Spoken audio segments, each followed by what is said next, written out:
Okay, we are live on the Galaxy Manager channel with, I'm going to let you introduce yourself.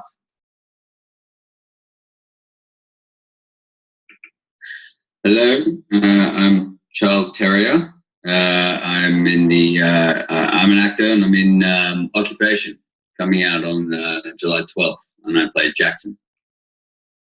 Okay, the first question is for you, Charles. Yeah. Okay, how can you describe your character in one word? Complex. Okay, awesome. And why is that, if I may ask? Jackson is, I guess, in many respects, I say because he's kind of, I guess, he's like the anti-hero in this film. He very much has a good heart, but he often goes in the opposite direction to most people. So him and Matt, the eye to eye, Matt, which is played by Dan Ewing, is kind of like the old guard, I guess. He's the former captain of the football team. Jackson's the current captain of the football team. And they pretty much just have different philosophies and different, I guess, takes on life. And I think he's a very loyal and a very character at heart, Jackson. But I think as a result, if you get on his bad side or if he thinks you're trying to get in his way, he just very easily just doesn't want to bar of it and doesn't want to bar of it, sort of thing. So in that respect, I'd say he's complex because as a result, create issues through only trying to do the best thing that he thinks for everyone. Awesome. Next question is, speaking about Dan, what was it like working with Dan and Rhiannon in Occupation? Yeah, they're both fantastic. Dan, obviously, like I said, plays Matt, who is, I guess, in some respects, almost like a rival to Jackson. Jackson's almost a rival to Matt because of their former history as football players and also as just general testosterone-filled blokes.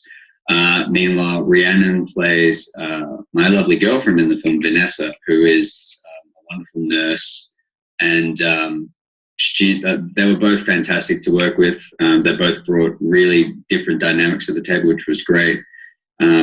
Rhiannon is such a lovely person, but also such a strong person, which is great. So she made some brilliant choices for Vanessa, and Dan equally. For Matt, he made it sort of fun and engaging and everything as well. And yeah, they really brought two, I guess, different dynamics and different personalities to the film, which helped create this idea of a family on the set, which I think was fantastic. Awesome. The third question is that I have for you. What did you learn out of the whole experience working on Occupation? For me, I learned obviously a plethora of things. Anytime being on a set, especially one of this magnitude, it can be really not overwhelming, but it can be a lot to take in. What I really learned from this was obviously the scale of productions and the effort that goes into it, but also how effectively a team can work, not just the actors, but the crew, everyone from makeup artists to grips to camera department, how it could all work seamlessly and how everyone could really click and come together and make a great product. I learned different techniques and different styles and different approaches to acting as well from different cast members, seeing the way that they went about their work compared to me and vice versa. I kind of just really learned about the sheer vastness that a project can encompass sometimes, the big days and everything, and knowing how to sort of, I guess, push through those times when people get tired.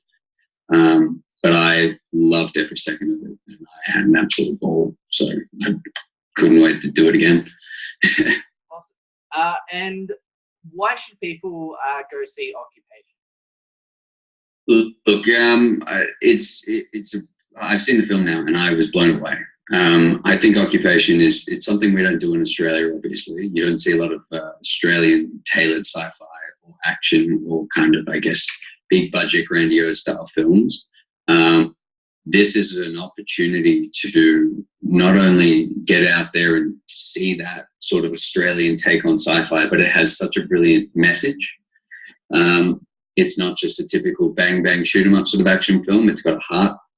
It's a lot of heart. There's a lot of complex, different characters in there with different storylines, different, I guess you'd say, obstacles to overcome, different egos and all that sort of stuff. And seeing how these 10, I think it's 10 off the top of my head, 10 completely different personalities come together and gel, don't gel, clash, is not only, it makes for watching a really great storytelling, but also adds so much to these action sequences that then come up in the film and really keeps everyone invested. And that's, as someone who's not just a part of the cast or the crew, but as a movie watcher, you know, I sat there when I saw it the first time, and I was really glued to the screen, going, okay, and then what happens? And then what happens, you know, because I hadn't seen it yet.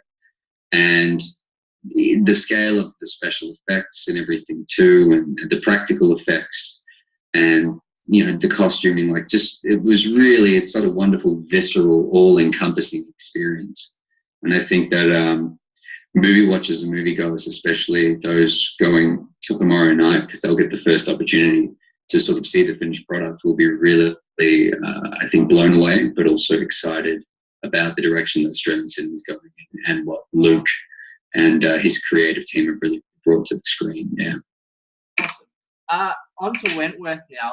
You were in Wentworth as this new, I think he's a new character, is he, for this new season of Wentworth coming up? Yep. And you played Danny Winter. What was it like being in Wentworth, and how can you describe Danny Winter?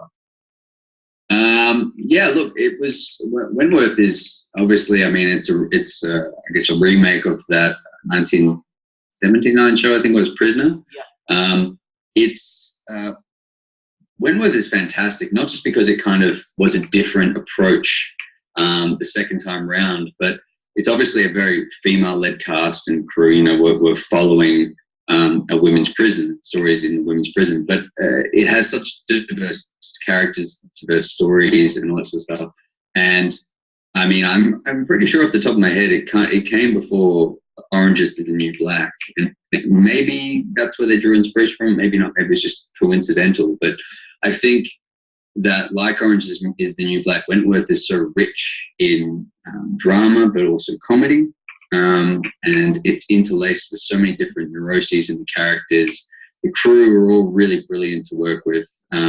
Danny is part of a larger story in season 6. I can't sort of reveal too much, I guess. I'm assuming off the top of my head, but Danny is he's a bit of a rat bag. He's a bit of a sort of I wouldn't say a villainous character, but he's very much, he has a very different understanding and interpretation of women from the environment he's grown up with his mother, and as a result gets himself into a situation which can only be described as a little bit uncomfortable and disgusting. And as a result, the ramifications of his actions and of those actions stem all the way through season 6 and all the way into the prison, and cause an extensive amount of damage and ever-present danger. Yeah. Awesome. And last question, how would, if anyone wants to get into acting Australian-wise, yeah, what would you recommend them to do? That is a big question. I would say, look, for anyone who's thought about acting, thought about, you know, like always either wanted to do it or just went, I'd like to give it a go, I think you've just got to start. I know it can be very scary or very overwhelming, because a lot of people go, how do I start? Where do I go? You know, I would say the easiest thing to do is, you know, if you've got friends that make films, just get amongst it. Just start talking to them. Be like, can I come along? Can I help out? You know, help out on both sides of the camera, behind it and in front of it, because when you're in front of it, you learn a lot about obviously acting, but you also see a lot behind the scenes. And when you're behind it, you get to learn more about the technical aspects as well, while seeing the acting play out and taking inspiration from it. But if you have the ability or the desire, I'd say go to acting school. whether it be a couple of like term classes, one-off classes, or an ongoing program. I think that's a brilliant way for you to get a real feel for it, to learn a lot, learn a different, techniques, learn from different people. It is a profession and it is an art form that is, what do you call it, interpersonal. So it requires other people to be able to do it. Otherwise, we're just talking to ourselves and we're doing monologues. So I'd say really get out there. There's some great schools all across the country, and in every single state there's a bunch of great schools, from universities right down to kids programs and everything in between, and also studios out there. I went to a school called 16th Street, for those of you in Melbourne, which is a really great school, and I'd highly recommend that. But there's so many out there, and if you don't want to do that, I'd say get online, get on sites like Star Now, create a profile, put some photos up, and just start applying for listings. There's a lot of people out there who make student films, some TV shows, and movies, and that's a great way for you to start getting experience. And yeah, you can also then go out to agencies with some of your work, or you can start there as well if you want. But there's a plethora of ways you can do it.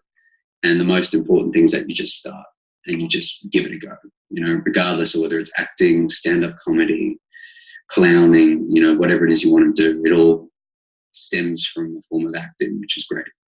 Awesome. Well, thank you so much for doing this interview on the Galaxy Metro channel, Charles. Please, people, get on board, support Charles Terrier. He's such a truly amazing actor and person. So thank you so much, and I really appreciate you coming on to my show, the Galaxy Metro channel. So thank you so much. It's been an absolute pleasure, Jacob. Thank you. That's all good. Thank you so much, viewers and subscribers, for tuning in, and see you all next time. Bye for now. See you next time.